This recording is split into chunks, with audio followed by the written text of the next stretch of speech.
Welcome to this week's deep dive into the latest intelligence wrap-up. Looking at our sources this week, our main mission is unpacking the tightening grip and, well, the rising paranoia of the Sino-Russian security axis. It's basically like watching two cornered heavyweights. Yeah, exactly. Just lashing out aggressively abroad, but at the same time acting completely terrified of their own shadows at home. Right. It's this really fascinating dynamic. It really is a paradox, Hmm. because you have these heavily militarized states, but when you actually dig into the intelligence this week, their internal actions look incredibly fragile. Surely. They're spending, immense resources just hunting down internal threats. Let's look at how this plays out in Russia, actually.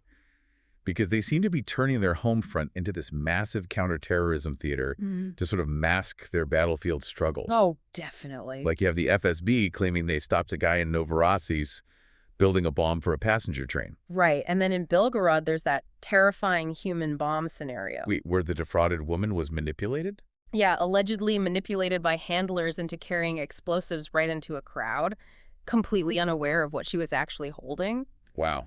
That's it. And then, there are those magnetic mines they found on a civilian tanker in Ust-Luga. See, that's what gets me. I have to ask, if their security apparatus is really so robust, how is there this much chaos at home? Like, is this massive domestic counterterrorism theater purposefully manufactured just to distract Russian citizens? Well, to distract them from their agonizingly slow military gains, right? You really have to look at what's happening simultaneously on the front lines. The domestic chaos provides a really convenient narrative mask. Because in May, Russia launched over 600 drones and 90 missiles. Including that new Oreshnik ballistic missile. Yeah, Right. which, by the way, is designed more for psychological intimidation than actual precise tactical gains. Right. And despite all that massive firepower, their advances are just sluggish. Meanwhile, Ukraine is actively answering back by knocking out, 70% of a Syzran refinery's capacity? So because the military isn't delivering those quick victories, the Russian state is violently turning its sights inward. Exactly. Just to maintain absolute control. We're seeing new laws to seize the property of immigrants and the arrest of Muslim civic figures. Which brings us to the most unsettling piece of intelligence today. Oh, Silver Farm. Yes, Silver Farm.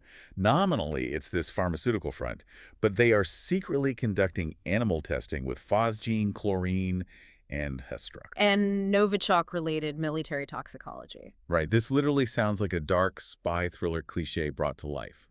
A fake pharmacy hiding secret suitcases and deadly nerve agents. It really does. And that detail about Novichok is crucial because it isn't just a deadly nerve agent. It operates as a psychological weapon. Like a calling card. Exactly. A highly recognizable calling card used to send a very public, terrifying message to dissidents. Wow. But this toxic cocktail of outward aggression and internal paranoia, it isn't isolated to Moscow. No, Beijing is executing the exact same playbook. Right, because on the military front, they are applying immense pressure.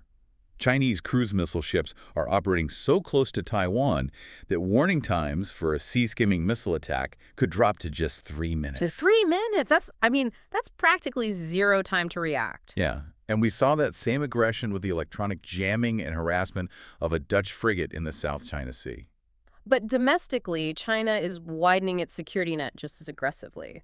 They just sentenced an aerospace engineer to 15 years. Yeah, but the detail that really caught my eye was this bizarre warning about private weather stations.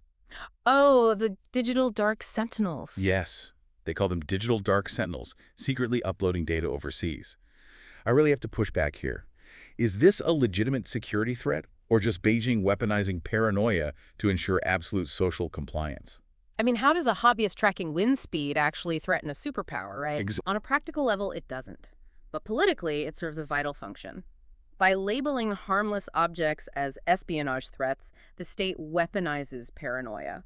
It forces citizens to view their neighbors and, their own environment with suspicion. It's like a geopolitical autoimmune disease. Oh, wow. The state is so terrified of an external infection that its security apparatus starts attacking its own harmless, everyday cells just to prove it's working. That is a brilliant way to put it. Total security requires total compliance, and the best way to get that is to make everyone feel like a suspect. And the connective tissue between these two powers is tightening.